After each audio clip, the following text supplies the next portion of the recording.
Okay, so Clive, could you just tell me what's your role here?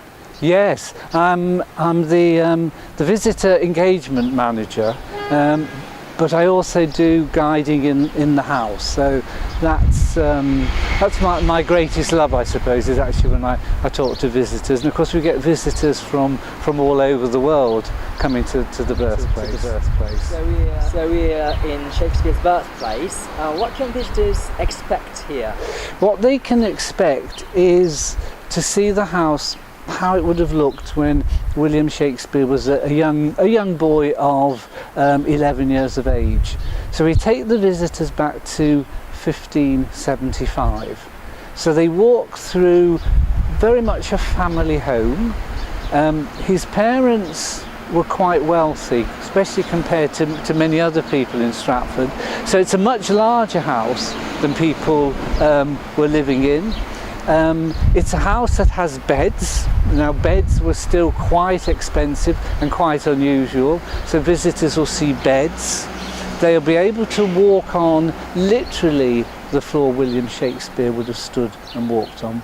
We've got some of the original floor.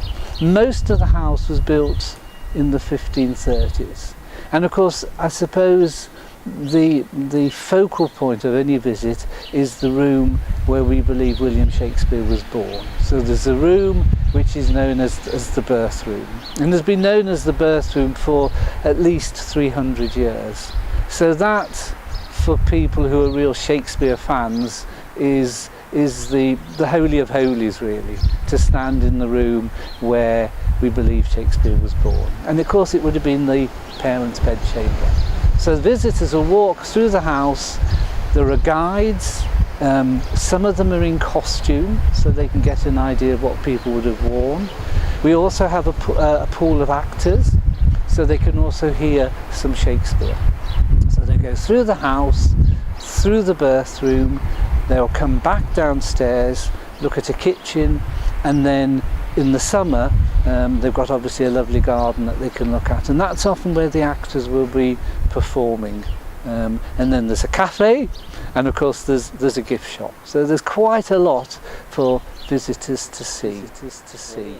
Brilliant. Just last question. It's such a broad question, but what does Shakespeare mean to you personally? I think it's a really strange how I've ended up here.